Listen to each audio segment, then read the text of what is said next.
and welcome back to my YouTube channel. If you're a new subscriber, welcome to the family, and if you're an old subscriber, thanks for coming back.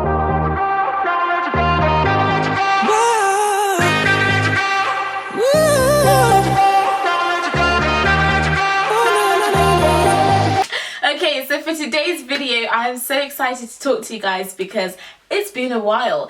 I last spoke to you guys properly, I'd say 2 months ago, just before my exams, when I sat down and told you about life at Oxford and how I found first year. But it's been a while, things have changed, okay? A lot has happened in the past 2 months and I want to update you guys so that we can be up to speed, and when I post my next videos, you're not confused like, well, what is she talking about? So, welcome if you're a new subscriber, because there are new subscribers here. Thank you for coming and thanks for watching and thanks for supporting me. I'm so excited and I just can't hide it. This is a life update video, that's going to be the title. So it's just an update on my life, and if you don't want to know, click out. If you want to know, stay tuned. Like I said, it has been approximately 2 months since I last filmed and spoke to you guys. So we're going to go in chronological order and I'm just going to tell you what's been happening up until today, and then you're up to date and there's no secrets between us because I want you to know everything. So I sat my exams 2 months ago and I was really nervous, I was really scared, but the last exam was okay-ish, but I fell asleep like I said before, so I wasn't so happy with myself. But then my results came out and I passed, woohoo, with a really good grade, and it's what I wanted. I got a 2-1, which is exactly what I wanted, and then next year I can work on getting a first, and you know, you can progress. But I'm really happy with the 2-1. I worked hard for that 2-1 and I got what I put out, if that makes sense. So just before my exams, I got an email from BBC well, from the lady who works for a company that gets commissioned by BBC. So this lady emailed me and said, V, we have a potential presenting opportunity and we'd love to talk to you about you potentially presenting a new show for BBC Teach that will be coming out in September or October, and we'd love to try you out and see if we would, you know, want to hire you. And I thought, God, I've been speaking about wanting to become a presenter for so long, and now like I get this email and someone actually wants to take a chance on me for a new like show type of thing that's coming out, and they want me to present it. I couldn't get my head around it. I thought, wow, speaking things into existence is really working out for me right now, so woohoo. And I thought, what? And I was a bit nervous, but I sent them an email back and I said I would love to get on board with this, and thank you for considering me, and yeah, what do you need me to do so you can kind of make your decision. So I had to do a screen test. They'd send over like a little script and I had to read it into the camera so they can see how I would be presenting that kind of material, because all they'd ever seen was me in my bedroom, and they wanted to know, will you be able to handle heavy content that you can present in a light way so that young people can understand it. And so what I did, I took the camera and I took my best friend Joshua and we went out all around Oxford and chose the oldest buildings we could find, and I read the script, but I thought there's no point sitting down to read it in my bedroom because they already know what that looks like on YouTube. So let me go outside and walk. You know what presenters do? Hey guys, welcome to the show and this is the building and all of that kind of stuff. I thought, I'm gonna show you, I'm gonna come with energy, because you either go hard or you go home in my head. So I went out with Josh and we filmed. It was only a 1-minute clip, honestly, nothing crazy, but I gave it my all. I memorized the script, I didn't read from the paper, I made sure I showed myself in the best light possible. Sent away the video and they took a while to get back, well, you know, with a decision, and they said, okay, we're gonna take this video that you've produced and give it to the BBC producers, whatever, and decide and see if we want to hire you as a presenter if you work well on the screen. And they got back to me and they're like, woohoo, you got it, we loved your video and we would love to make you our presenter. And then they were off to look for a co-presenter and stuff like that, and before you know it, it took about 2 months to like get this whole contract together, because they had to find the other presenter and then like put the schedules together and blah blah. So I was under like contract, not contract, but I was given instructions not to speak about it until it was all finalized. I had signed my part of the contract, they'd signed their part of the contract, we discussed payment and like how much I'd get paid, where I'd be staying, all of that good stuff. And once that was decided, they were like, okay V, you can tell your audience now, because they knew I'd want to announce it. And that's when I told you guys, and I was so excited. So thank you for all the congratulations and stuff like that. And we'll be starting to film with BBC in September, and I'm really excited. I can't wait for you guys to see the finished product. And yeah, I'll be presenting for BBC Teach. Like, what is going on? So yeah, I got the job and I'm really happy. And it's not like a permanent job. Some people got it confused. It's not permanent. This is just like for this show thing that I'm doing. And after that, if another one comes around, I don't know. But I've been booked for this gig, if you may. So yeah, that's what's happening with that. Okay, so after my exams and after getting the BBC email, I went away to Sicily. I went away to Sicily 2 days after my last exam. Honestly, I think I had my exam, I packed, my mum came to pick up my stuff to take it home from university because you move out, and she took my stuff home, like my washing basket, all of my like pillows and bedding and whatever, took that home. And I got on a train to London, so I didn't even come home after my exams. I went straight from university to London, stayed the night, partied with my friends, and then the next day got on a flight and went to Sicily. I went to Sicily on like the 24th of June or something, like that's the kind of timing. And then while I was in Sicily, I basically had an email from the Rare Rising Stars saying we had moved the date forward for my award ceremony, so I had to fly back from Sicily early because I wanted to make sure I didn't miss that and I could prepare, and I hadn't been home for a while, so I didn't know like where my clothes were or that sort of thing. So I came back early. I booked a new flight and came back home early, and then I prepared for the award ceremony, and that award ceremony was on the 12th of July. So we went to the Houses of Parliament and I received an award as one of the top 10 black students in the United Kingdom for the academic year 2017 to 2018, and I was given, so for me, I won it for YouTube and my social media advocacy and work for access and outreach to help students enter spaces like Oxford and helping to champion and fight for diversity and equality. So that's why I won my award. Had my award ceremony on the 12th of July. Then I came back home for like 3 days, I believe, or 3 days, and then I went to London for like a week and a half to go and intern at Channel 4.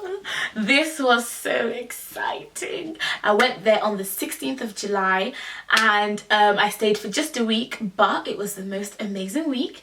And at the end of that week, I got offered a job. Woohoo! So I was working on like this YouTube series with Channel 4, and I think I did a good job with it, and they're like, V, we actually really need your help with this and your ideas are great, so would you like mind coming back like as a freelancer and just like working for us for a bit and helping us develop this YouTube channel and stuff like that. So I'll be consulting Channel 4 on how to reach a wider audience with their YouTube series that's aimed at young people, which is really cool, and I'll be doing that in September as well. Oh, I'm so excited.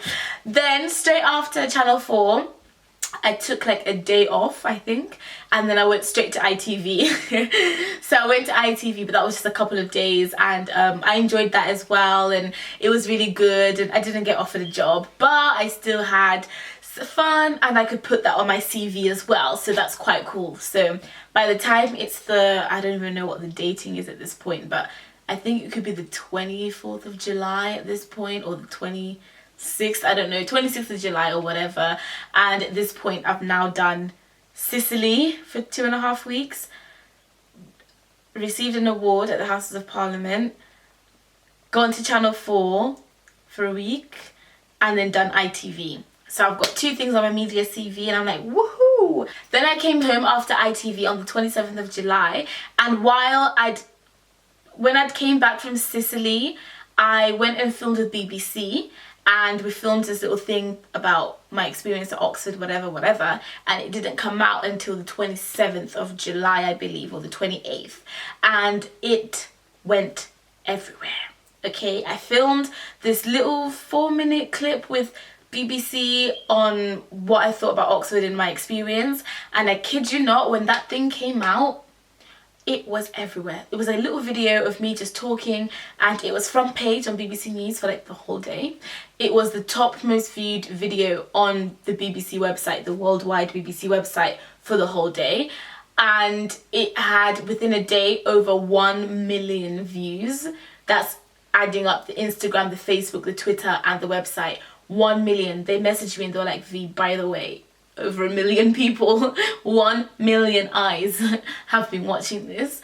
And then after that, I mean, the messages were coming in, it was crazy. I didn't know what to do. I couldn't deal, but it was the most amazing thing. And front page, I woke up to being front page of BBC, like the website, the Twitter, the Instagram, everything. My face was everywhere, and it was so lovely because it helped a lot of students. Actually, people got in touch with me and I directed them to the right places. Like, you need this, go to the ACS. You need this, go to PACSOC. You need this, talk to this person. I redirected them, which means I helped, so I was really happy about that.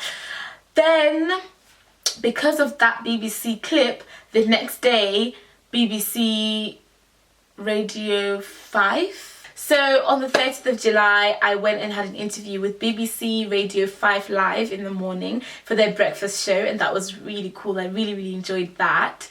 Then I also had an interview that very same day, but in the afternoon, with BBC Radio Oxford. So I went to Birmingham and did it in that studio. Then they transferred it to like the Oxford one, and that was really nice as well. So I did 2 radio interviews in one day, which was big for me because I'd never really done radio before.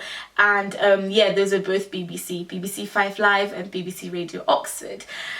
Okay, so that's the 30th of July. Then on the 31st, I flew away to Zimbabwe. Woohoo! Woohoo! Woohoo! So on the 31st of July, I flew away to Zimbabwe, and I was so excited because I planned this trip for I've been planning the trip since last year, August. I wanted to go to Zim and I had the best time. I'm going to do a video on my Zimbabwe trip, but just to summarize what happened, I did a radio station called Star FM, which is one of the most listened to because it's a young people platform and people really like it. Then I did a talk show with the nation's sweetheart. Her name is Maiti Samba, and she has a talk show that everyone watches because it's on the main news channel, and there's only like one news channel in Zim, so everyone tunes in at the same time. Then I went to visit an orphanage, which was really nice, and that was one of the most heartwarming experiences. Then I to visit some ministers in their offices, ministers of government in their offices. Then we had a meet and greet event. I had a meet and greet in Zimbabwe at the University of Zimbabwe, which is really cool. Then I went and spoke at an event called Women on a Mission at the Celebration Center, which is this massive, really nice place in Harare that everyone really loves, and it's like super posh and stuff. And while I was in Zimbabwe, we reached 6,000 subscribers, and I was so happy. So it was like every 6 days we were reaching another 1,000, you know. So I came back from Zimbabwe 6 days ago and I had the best time. Honestly, I can't wait for you guys to see the vlog, which will be in the next video that I do. And yeah, here we are today. What's been happening since I've been back from Zimbabwe in the past 6 days? I came home to a brand new bedroom, as you can see. Like, my sister completely redid my bedroom, like took everything out, my bed, she changed my wardrobes, my curtain rail, my everything, repainted it. My whole room is new. She put a gallery here, like everything is completely new, and I love my new room. I think I'll be doing a room tour of it so you guys can see, and like if you want to hire her for interior decor or whatever, then you can, because she is sick. Okay, she's sick. What else did I do? I announced the BBC thing so I could finally talk about it, and everyone was congratulating me, so thank you for that. And then the last thing that I've been doing is, of course, organising the meet and greet event, which is coming up next Saturday, or this Saturday, and I'm really excited about it. So I've been getting goodie bags for you guys, so I can say thank you to you for like everything you've done in supporting me. I also got t-shirts, I've got cupcakes, I've got a cake, I've got everything. Special guests I finally announced: Unjaded Jade, Darren, and that Oxford girl, her name is Tilly. And yeah, it's just her handle, by the way. Her blog is called That Oxford Girl. I wasn't just being like that Oxford girl. No, that's the name of her blog. Yeah, there's been a lot that's gone on, a lot. Like, life has really changed. But the thing that's shocking me the most is you're telling me that in June, as in June the 24th, I had 3,000 subscribers. And now today, August the 26th, I have 7,000. Like, where did 4,000 of you come from within the space of, what, 7 weeks? Like, is that what we're gonna do? We're just gonna grow and just grow and just shock me? I'm just so happy. Honestly, I reached 4,000 subscribers, and then 5 days later, 5,000 subscribers. 8 days later, 6,000 subscribers. 7 days later, whatever the number is, and then today we're on 7,000, 7.5. I'm just, I don't know what to say. I'm so happy and excited, and I can't wait for this family to keep on growing. We'll always be small but powerful, no matter what the numbers say. I like the term small but powerful, so guys, don't rush and grow too quick now. Just joking. But yeah, I'm just grateful and happy, and I can't wait for you guys to see the meet and greet, and there's more to come. Every day something new is happening, so stay tuned. Thank you for supporting me. I'm excited, you're excited, we're all excited. That's the life update video, and if you have any questions about anything that I've mentioned in there, comment down below and I'll answer it. But thank you so much. Make sure you subscribe, and thanks for coming back. Bye.